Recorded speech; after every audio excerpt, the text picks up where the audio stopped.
හොඳයි. අපි කඩේකට ගියාම අතට ගන්න මේ මෙනු එක ඒක නිකම්ම කැම ටිකක ලයිස්තුවක් විතරක්මද? අපි අද බලන්න යන්නේ ඔය වගේ හරිම සරල දෙයක් ඇතුලේ අපේ සංස්කෘතිය ගැන මේ නවීන ලෝකය ගැන අනිත් හැම දෙයකම වඩා දක්ෂ බිස්නස් ස්ට්‍රැටජි එකක් ගැන කොවගේ ගැඹුරු කතාවක් හැංගිලා තියෙනවද කියලා. ඉතින් අපි අද කතාවට ගන්නේ මෙන්න මේ වික්ටෝරියා ෆුඩ් කැෆේ එකේ මෙනු එක. බැලූ බැල්මට නම් පෙන්නේ කැම ටිකයි මිල ගණනුයි විතරයි නේද? හැබැයි ඇත්තටම මේක අපිට කතාවක් කියනවා. අපි බලමු මේ කතාව මොකක්ද කියලා. හරි ඕනම මෙනුවකක හදවත වගේ තමයි ප්‍රධාන කෑම වර්ග ටික. ඉතින් අපි මුලින්ම බලමු මේ මේන් ඩිෂස් වලින් අපිට මොනවද ඉගෙන ගන්න පුළුවන් කියලා. මෙතන දකින්න පළවෙනිම දේ තමයි මේ මෙනු එක සංස්කෘතියකට කොටු වෙලා නැහැ. අපේ දේශීය රසයන් එක්කම ලෝකේ පුරා ජනප්‍රිය රසවල් එකට කලවම් කරලා. අන්න ඒකට තමයි ෆියුෂන් ක්විසීන් කියලා කියන්නේ. ඒ කියන්නේ අද කාලේ කට්ටිය හොයලා ඔය විවිධත්වය එකම තැනකින් දෙනවා. මේ සංස්කෘතික මුසුවට තියෙන නියම උදාහරණයක් තමයි මේ. බලන්න. එක පැත්තකින් තියෙනවා අපේම කොත්තු.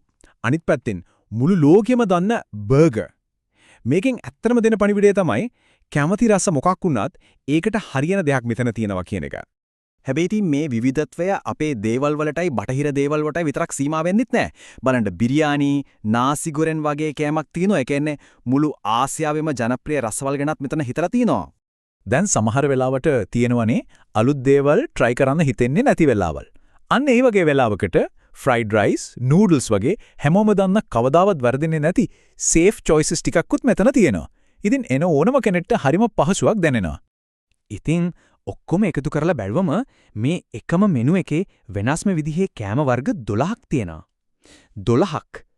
ඒකෙන් පැහැදිලි එන කෙනාට තෝරගන්න ලොකු නිදහසක් දෙන එක මිගුල්ලන්ගේ ප්‍රධාන අරමුණක් කියලා. හැබැයි ඉතින් හොඳ කෑම වේලක් කියන්නේ මේන් ඩිෂ් එක විතරක්ම නෙවෙයිනේ. ඒක සම්පූර්ණ කරන සයිඩ් ඩිෂස්, බීම වර්ග, අතුරු පස ඒවත් ඒ වගේම වැදගත්. අපි දැන් මේ පැත්තට හැරමු. මෙන්න ක්‍රිස්පි චිකන් වගේ සරල හැමෝම වගේ කැමති දෙයක්. මේ වගේ සයිඩ් ඩිෂ් එකක් මෙනු එකට දාන එකේ වාසිය තමයි ලොකු කෑමකට අමතරව පොඩි බඩගින්නකටත් මෙතන විසඳුමක් තියෙනවා. ඒක එන කෙනාට තවත් ඔප්ෂන් එකක්. මේ බීම වර්ගයේ අයිස් කෝන් එකයි දිහා බලන්නකෝ. ඒ වගේ පාට මේවා දැක්කම බඩ පිරෙනවාට වඩා ඇස පිනවනවා. අන්න ඒ විዥුවල් අපීල් එක තමයි මේ තැන නිකම්ම කඩයක් වෙනවට නවීන කැෆේ එකක් කියන හැඟීම දෙන්නේ. හොඳයි. කෑම රසවත් වුණාට විතරක් මදිනේ. ඒක ඉදිරිපත් කරන විදිය, ඒ කියන්නේ ප්‍රසන්ටේෂන් එකත් හරිම වැදගත්.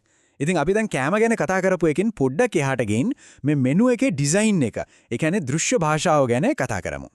VFC හරිම සරලයි, අකුරු 3යි. හැබැයි පැහැදිලි ශක්තිමත් පෙනුමක් තියෙනවා. මේ වගේ ලෝගෝ එකක් දැක්ක ගමන් ඔළුවේ හිටිනා. අන්න ඒක තමයි හොඳ බ්‍රෑන්ඩින් වල ලක්ෂණයක්. ඉතින් මේ ඔක්කොම එකට එකතු වුණාම ඇහැට අහුවෙන පාට, කෑම කන්න ආස හිතෙන ෆොටෝස්, පිළිවෙලකට තියෙන ලේඅවුට් එක මේ හැමදේම නිසා මෙනු එක නිකම්ම ලිස්ට් එකක් නෙවෙයි. ඒක ඇත්තටම කස්ටමර්ව පොළඹවන හරිම බලවත් ටූල් එකක් බවට පත් වෙනවා. මෙතන තියෙන තවත් හරිම ස්මාර්ට් මූව් එකක් තමයි මේ මෙනු එක සිංහලයි ඉංග්‍රීසි දෙකෙන්ම තියෙන එක. ඒ නිසා අපේ අයට වගේම වෙන ඕනම කෙනෙක්ට කිසිම අපහසුාවක් නැතුව කැමති දේ තෝරගන්න පුළුවන්. ඒකෙන් දෙන පණිවිඩය තමයි මේක හැමෝටම විවෘත තැනක් කියන එක. හොඳයි. අපි මේ කතා කරපු හැම දෙයක්ම එකට එකතු කරලා බැලුවොත් මේ සරල මෙනු එක ඇත්තටම අපිට මොකක්ද කියන්නේ? අපි දැන් ඒ ලොකු චිත්‍රය දිහා බලලා මේ කතාව අවසන් කරමු. මෙන්න මේකයි ප්‍රධානම කාරණය. මේ වගේ සාමාන්‍ය කඩදාසි කොලයක් ඇත්තටම අපේ ලෝකෙ දිහා බලන කණ්ණාඩියක් වගේ. කෑම, සංස්කෘතිය, ග්ලෝබලයිසේෂන් ඔය වගේ ලොකු දේවල් ඔක්කොම මේ පුංචි මෙනු එකේ පැන්න තියෙනවා. එහෙනම් අපි මේකෙන් ඉගෙනගත්ත ප්‍රධානම දේවල් මොනවද? එකක්, කෑම කියන්නේ ලෝකෙම කතා කරන භාෂාවක්. දෙක, අද කාලේ රස කියන්නේ ලෝකල් සහ ග්ලෝබල් දේවල් වල මික්ස් එකක්. 3. හොඳ පෙනුමක්. ඒ කියන්නේ විዥුවල් ඩිසයින් එකක් නැතුව හොඳ බ්‍රෑන්ඩ් එකක් හදන්න බෑ. ඒ වගේම 4 වෙනි සහ වැදගත්ම දේ තමයි මෙනු එකක් කියන්නේ නිකම්ම කෑම ලිස්ට් එකකට වඩා කොච්චරනම් එහා ගිය දෙයක්ද කියන එක දැන් අපිට පැහැදිලි. අවසාන වශයෙන් මේ ප්‍රශ්නය ගැන පොඩ්ඩක් හිතන්න දෙයක් ඉතුරු කරනවා. ඊළඟ වතාවේ කඩේකට ගියාම අතට ගන්න මෙනු එක දිහා නිකම්ම කැම තෝරන්න බලන්නේ නැතුව ඒක කියවන්න උත්සාහ කරලා බලන්න ඒ මෙනු එකකින් කියවෙන කතාව මොකක් වෙන්නේ නැතිද?